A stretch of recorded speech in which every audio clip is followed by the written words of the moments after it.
नमस्कार, मी प्रफुल्ल उरकुडे. आज आपल्या स्टुडिओत आलेले आहे स्कल्पचरल आर्टिस्ट सुविचार म्हैसकर. नमस्कार, नमस्कार सगळ्यांना. नमस्कार सर. तर सुविचार सर, मी भरपूर ऐकलं आहे तुमच्याबद्दल, पाहिलंही आहे आणि जेव्हा तुमचा स्ट्रगल पिरियड जो होता तोही मी पाहिलेला आहे. आज तुम्ही यशाच्या उंच शिखराकडे चाललेले आहात. तर मला असं वाटत होतं की तुमच्याबद्दल जाणून घेण्यात मी क्युरियस होतो. तर मला आज मलाच नाही तर सर्व प्रेक्षकांना जाणून घ्यायचं आहे की तुमचा प्रवास कसा राहिला या फील्डमधला. बरोबर. तर सांगा की आपला प्रवास कुठनं आणि कसा राहिला आणि केव्हा सुरुवात केली आपण? लहानपणापासून मला पेंटिंगमध्ये खूप जास्त आवड होती. ओके. तर माझ्या वडिलांना असं वाटलं, की हा पेंटिंग जेव्हा खूप छान करतो, तर हा बरोबर. स्कल्पचरसुद्धा खूप छान होऊ शकेल. हं, हं. तर त्यांनी म्हटलं म्हणजे मुळात म्हणजे तुमच्या वडिलांनी तुमच्यातल्या टॅलेंटला हेरलं. तुमच्या येस, कलातल्या कलागुणांना येस, हेरलं. Yes, yes. ओके. म्हणजे असं आपल्याला म्हणता येईल, की माझ्या पूर्ण श्रेयाच्या मागे माझ्या वडिलांचा हात आहे. ओके. म्हणतात ना, की प्रत्येक यशाच्या मागे कोणाचा तरी हात असतो. तसं सुविचारच्या यशाच्या मागे त्याच्या वडिलांचा फार मोठा हात आहे, असं तो सांगतो आहे. कारण की त्यांच्यामुळेच मी ह्या फील्डमध्ये वळलो पूर्णपणे. मला आयडिया नव्हता या फील्डचा कोणताच, की स्कल्पचरसुद्धा असतं. क्या बात है! पण जेव्हा माझ्या वडिलांना आयडिया आला, की स्कल्पचरमध्ये आपण काय करू शकतो, माझा मुलगा काय त्यामध्ये काय करू शकतो. तर त्यांनी मला फील्डमध्ये वळवलं. त्यांनी मला फील्डमध्ये एंटर केलं आणि आता मी खूप मोठा स्कल्पचर आर्टिस्ट आहे. ओके. तुम्ही खूप मोठे स्कल्पचरल आर्टिस्ट आहात आणि तुम्ही सुरुवात कधीपासून केली? बघा, मी स्टार्टिंग 10वी पास केली. 10वी नंतर मला अभ्यासामध्ये काहीच आवड नव्हती. तर वडिलांना वाटलं, की हा अभ्यास तर काही करत नाही. बरोबर. तर का नाही आपण जर याचं जे फील्ड आहे त्यातच आपण याला वळवूया. तर हं, 10वी नंतर एक फाउंडेशन नावाचा कोर्स असतो. हं. त्या कोर्समध्ये मी एक्झाम दिली. त्या एक्झाममध्ये मी चांगल्या मार्काने पास झालो. पण नंतर मी स्कल्पचरच्या फील्डमध्ये वळलो. स्कल्पचरच्या फील्डमध्ये पण काही वर्ष मी त्यामध्ये इन्व्हेस्ट केले. जसं डिप्लोमा कोर्सेस जो असतो. ओके. डिप्लोमा कोर्स हा हार्डली 4 वर्षाचा असतो. बरोबर. त्यानंतर डिग्री असते 4 वर्षाची. ओके, नंतर असते एम-एफ-ए 2 वर्षाचा. ओके. असं एकूण 10 वर्षाचा पूर्ण हा स्कल्पचरचा कोर्स असतो. म्हणजे साधारणतः सांगायचं झालं, की 10 वर्ष तुम्ही या फील्डमध्ये घालवलेले आहेत. बरोबर. 10 वर्षात उतार-चढावे आले असतील, संघर्षही आले असेल हं, हं, हं. आणि तडजोडही भरपूर झाली खूप असेल. जास्त. तर मला हे सांगा, की असं तुमच्या लाईफमधला, तुमच्या जीवनातला असा कुठला अनुभव आहे, जो तुमच्या लक्षात येत आहे आणि जो प्रेक्षकांना तुम्ही सांगाल? ॲक्चुअली काय झालं होतं फर्स्ट इयरमध्ये मी एक स्कल्पचर क्रिएट करण्याचा प्रयत्न केला होता. आपण त्याला पोर्ट्रेट म्हणतो. ओके. पोर्ट्रेटमध्ये काय असतं, की आपण जो पुढे व्यक्ती बसतो त्याला आपण बघून एक स्कल्पचर क्रिएट करतो. ते असते पोर्ट्रेट. हं, तर स्टार्टिंगमध्ये मला त्यामध्ये खूप प्रॉब्लेम क्रिएट झाले होते. हं. पण प्रॅक्टिस करू मी जेव्हा त्यामध्ये मास्टरी हासिल केली, तर माझं काम लोकांना खूप जास्त आवडायला लागलं व माझ्या मित्रांपेक्षा जास्त काम मला भेटायला लागलं. म्हणजे कमर्शियल कामं जी आहे, ते जास्त मला भेटायला लागले होते. म्हणजे एक व्यावसायिक कलाकारसुद्धा तुम्ही आहात. हो. ओके. कारण कसं असतं स्किलला खूप महत्त्व असतं. नाही, नाही. माझं स्किल जे आहे ते मी लवकरात लवकर डेव्हलप केलं. बरोबर आहे. हं. आज एका कलाकाराला स्वतःचा स्किल डेव्हलप करताना किती अडचणी जातात हे मला माहिती आहे. कारण की मी एक सुद्धा कलाकार आहे आणि जसं सुविचारने सांगितलं, की अडचणीवरून मात करून त्यांनी अडचणींना सामना करून त्यांनी एक स्कल्पचर घडवलं आणि एक व्यावसायिक कलाकारसुद्धा तो झाला. सुविचार मला असा विचारायचा आहे, जे हं. काही आहे आता जे या फील्डमध्ये येऊ इच्छितात कलाकार, हं, हं. तर त्यांनी कुठल्या गोष्टी लक्षात ठेवायला पाहिजे किंवा ॲडमिशन कुठे करायला पाहिजे? बरोबर. बघा बॉम्बेसुद्धा आहे एक बेस्ट प्लेस आहे शिकायसाठी. पण मला वाटतं की जसं मी 10वीच्या बेसवरती केलं, पण त्यांना ते 12च्या बेसवरती करायला पाहिजे. कारण काय होतं 10व्या वयामध्ये वय थोडंसं कोरडं असतं. त्यात आपल्याला इझिली कळत नाही गोष्टी. जेव्हा मी तिथे गेलो होतो, तेव्हा तिथे मी खूप लहान होतो. नंतर मला आयडिया आला की जर मी 12th नंतर केलं असतं, तर मला खूप गोष्टी मला शिकायला भेटल्या असत्या आणखी. ओके. हं. आणखी सुविचार मला हे विचारायचे आहे, तुम्ही ज्या फील्डमध्ये आहात, स्कल्पचरल फील्डमध्ये, याच्यात तुम्ही स्वतःच्या प्रेरणास्थान कोणाला मानता किंवा स्वतः तुमचे इन्स्पिरेशन कोण आहे? हं. मी लहानपणापासून पेंटिंग करायचो, पण मी जे मोठे आर्टिस्ट आहे, त्यांचं मी पेंटिंग बघायचो आधी. त्यांची असं मी कुठला स्कल्पचर तरी आर्टिस्ट बघायचो. आहे जो तुमच्या लक्षात आहे? पिकासो. पिकासो. ओके. पिकासो आपले हे इंडियन आर्टिस्ट आहेत. त्यांचं ओके. पेंटिंग मला खूप जास्त आवडतं. पण असं डोक्यात का आलं, की पिकासोला पाहूनच तुम्ही मोटिव्हेट व्हावं किंवा इन्स्पायर व्हावं, असं डोक्यात काय अशी त्यांची कल्पना जी होती? स्टाईल आहे ना, ती एकदम डिफरंट स्टाईल आहे. ओके, प्रत्येकाची डिफरंट डिफरंट स्टाईल असते. ओके, त्यांनी त्यांची स्टाईल क्रिएट केली स्वतःहून. ओके. हां. म्हणजे प्रत्येक कलाकार आपली एक वेगळी स्टाईल क्रिएट करत असतो. तसं सुविचारने सुद्धा आपली स्टाईल क्रिएट केली आणि महत्त्वाचे म्हणजे सुविचार जो आहे तो पिकासो या कलाकाराला पाहून स्वतः एक मोटिवेट झाला आणि एक व्यावसायिक कलाकार बनला.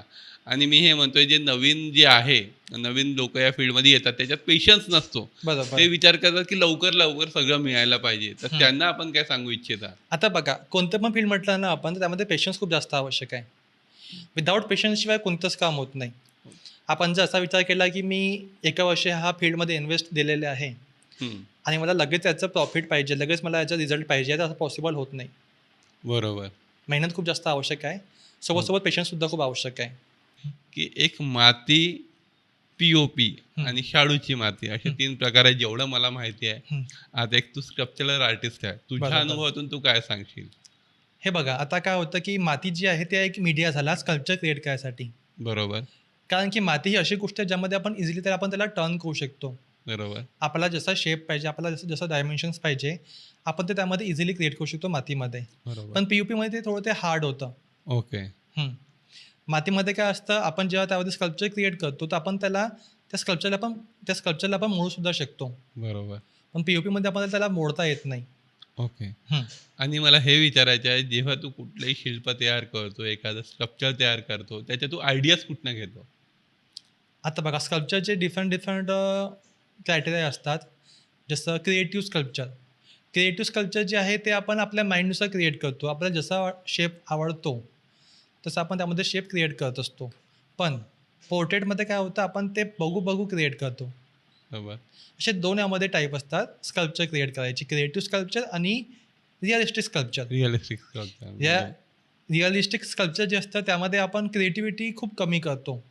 हं, कारण समजा आपण त्यामध्ये क्रिएटिव्हिटी केली, तर ते हं. पूर्ण क्रिएटिव्ह स्कल्पचर होऊन जाईल. बरोबर. जसं एक्झाम्पलसाठी मी तुम्हाला सांगतो, की आता एखादं आपण रिअलिस्टिक स्कल्पचर क्रिएट करताय. हं, जर त्यामध्ये आपण समजा आपल्या डोक्यावर समजा आपण ते हात लावले, हं. तर काय होणार? ते पूर्ण क्रिएटिव्ह स्कल्पचर होऊन जाईल. बरोबर. राइट? म्हणून क्रिएटिव्हिटी हे डिफरंट झालं आणि रिअलिस्टिक स्कल्पचर एकदम डिफरंट झाला. ओके. म्हणजे 2 पार्ट आहे क्रिएटिव्ह स्कल्पचर आणि एक रिअलिस्टिक रिअलिस्टिक स्कल्पचर. स्कल्पचर. तर त्याच्यात तुझं आवडीचं काय आहे? म्हणजे तुला काय करायला आवडेल जर भविष्यात जर तुला संधी मिळाली, हं. पिकासोसारख्या एखाद्या मोठ्या कलाकाराने तुला संधी दिली, तर तुला कुठलं स्कल्पचर करायला आवडेल? माझं आवडतं स्कल्पचर क्रिएटिव्ह स्कल्पचर आहे. क्रिएटिव्ह. पिकासोचे सर आहेत, ते सुद्धा क्रिएटिव्ह स्कल्पचर क्रिएट करतात. म्हणजे तुझ्या या ज्या संघर्षमय प्रवासात जे तू आधारस्तंभ, आयडियल जे मानलंय, हं. ते तू पिकासोला मानलेलं आहे आणि बरोबर. खूप कमी मुलं असतात, की आपण एखाद्या आयडियल मानून काम करणं आणि त्यांचे गुण आत्मसात करणं हं. फार वर्ष लागते. बरोबर. आणखी मी हे म्हणतोय, जे तू स्कल्पचर तयार करतो, जे तू एखादं शिल्प तयार करतो, हं, हं. त्याला साधारणतः किती वेळ लागतो? बघा, आता हार्डली काय होतं, की आपण जेव्हा नवीन असतो या फील्डमध्ये, तर आपल्याला प्रत्येक गोष्ट इझिली कळत नाही. त्यामध्ये कसं ते आपण स्कल्पचर क्रिएट करायला पाहिजे. तर जेव्हा मी ह्या फील्डमध्ये नवीन होतो, तेव्हा मला हार्डली एक स्कल्पचर क्रिएट करण्याकरिता, जे पोर्ट्रेट आहे किंवा जे रिअलिस्टिक स्कल्पचर आहे, ते मला क्रिएट करण्याकरिता 1 महिना ते 3 महिने लागायचे, स्टार्टिंग बरोबर. फेजमध्ये. बरोबर. पण आता तेच स्कल्पचर मी हार्डली 1 हफ्त्यामध्ये क्रिएट करतो. शेवटी सरावाचा असर पडला. सराव बरोबर. फार महत्त्वाचा असतो. तसं खूप जास्त. कुठलंही फील्ड म्हणलं, सराव हा फार महत्त्वाचा असतो आणि पहिले तुला 3 महिने लागायचे, आता तुला 1 महिने लागते. यावरून कळतं, की तू त्याचा सराव किती केला असेल. त्याचा रियाज आपण सांगितलं क्षेत्रातून की रियाज. तर त्या फील्डमध्ये सराव भरपूर केलेला आहे. बरोबर. तर मला आणखी असं कुठलं पोर्ट्रेट आहे जे तुझ्या आठवणीत आजही आहे आणि ते तू कुणाला तरी भेट म्हणून गिफ्ट केलेलं आहे आणि ते स्कल्पचर पाहून ते व्यक्ती खुश झालेली, असं कोणी आहे का तुझ्या आयुष्यात? हो, आहेत. माझा एक मित्र आहे, कॉलेजचा मित्र आहे. तर तुम्हाला जसं मी सांगितलं होतं आधी पण, की आधी मला काम जमायचं नाही. पण नंतर जेव्हा मी त्यामध्ये प्रॉपर काम करायला सुरुवात केली, तर माझे काम लोकांना खूप जास्त आवडायचे. तर त्याच एजमध्ये, त्याच क्लासेसमध्ये एक माझा मित्र होता. त्याला मी ते माझं स्कल्पचर गिफ्ट केलं, पोर्ट्रेट स्कल्पचर. त्याला ते स्कल्पचर खूप जास्त आवडलं त्यावेळेस. ओके. हं. आणि आता जे नवीन विद्यार्थी येऊ इच्छितात, जे फाईन आर्टला ॲडमिशन करतात, तर नागपुरातही चित्रकला महाविद्यालय आहे, हो. बरोबर? हं. नागपुरात चित्रकला महाविद्यालय आहे, मुंबईमध्ये जे कॉलेज ऑफ फाईन आर्ट आहे. तर मला हे सांगा, की मुलांनी काय प्रिपरेशन करायला पाहिजे? ज्यांना आर्ट फील्डकडे, स्कल्पचरल, पेंटिंग, पोर्ट्रेटकडे वळायचं आहे, त्यांनी काय प्रिपरेशन करायला पाहिजे? याच्याकरिता एक एक्झाम असतं, एलिमेंटरी एक्झाम. एलिमेंटरी. ती एक्झाम देणं खूप जास्त आवश्यक आहे.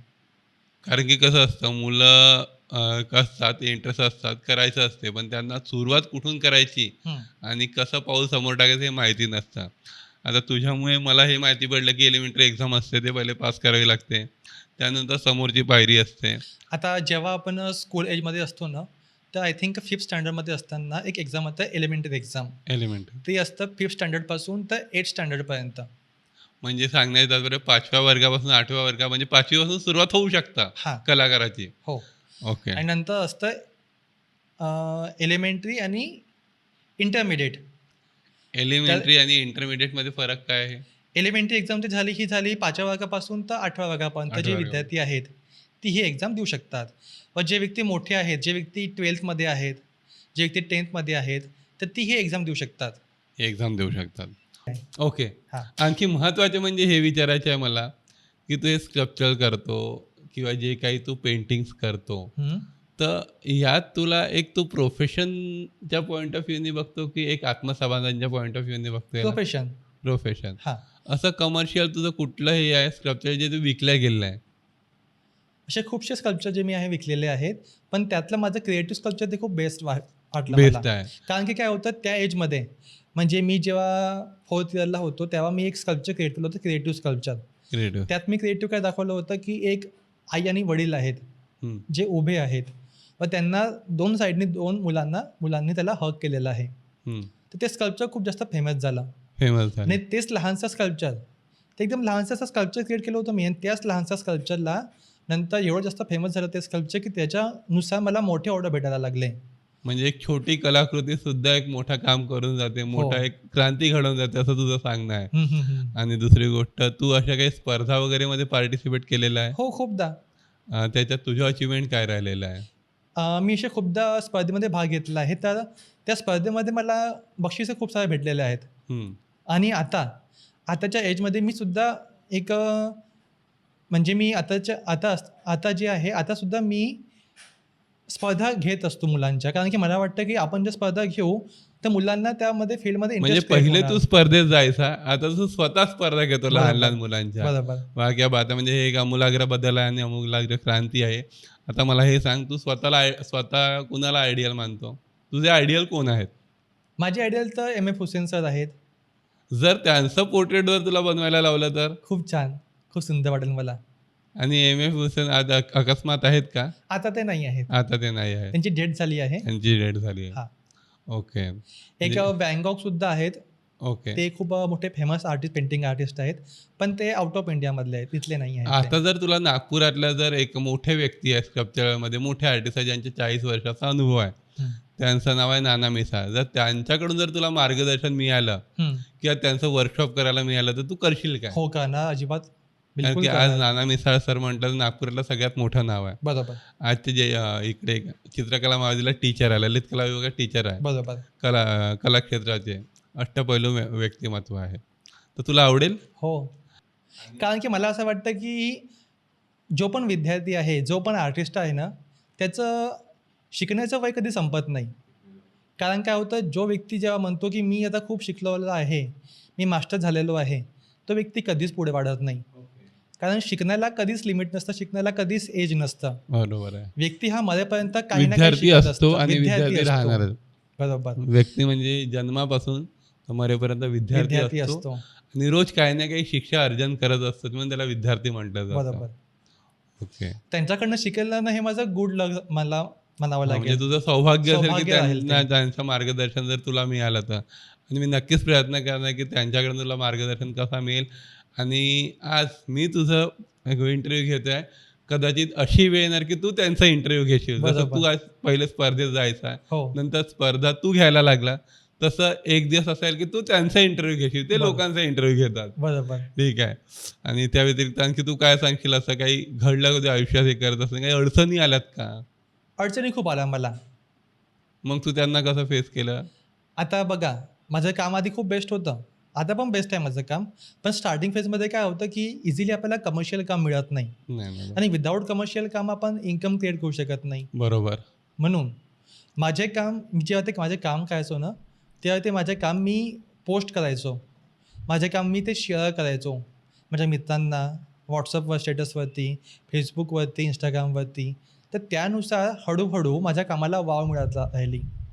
व ओके. आता अशी वेळ आलेली आहे की लोकं माझ्या नावाने मला ओळखतात की सुविचार म्हैसकर म्हणजे एक खूप मोठे स्कल्पचर आर्टिस्ट आहेत आणि यांच्याकडनं आपण ते स्कल्पचर बनवून घेऊ तर ते स्कल्पचर एकदम मास्टरपीस जाईल. आणि महत्त्वाचं सांगायचे म्हणजे सुविचार मला हे म्हणायचे आहे, मी स्वतः एक स्कल्पचर पाहिलेला आहे तुझा, हं, हं. ज्याच्यात तू एक फेस बनवला आहे. हं, हं. अर्धा फेस बुद्धांचा आहे आणि अर्धा फेस माणसाचा आहे. हं, हं. आणि बॅकग्राऊंडला तू पिंपळाचं झाड दाखवलं आहे. तर ती हं. कल्पना तुझ्या डोक्यात कुठून आली? तर बघा, काय होतं की प्रत्येक स्कल्पचर आर्टिस्टची डिफरंट क्रिएटिव्हिटी असतं.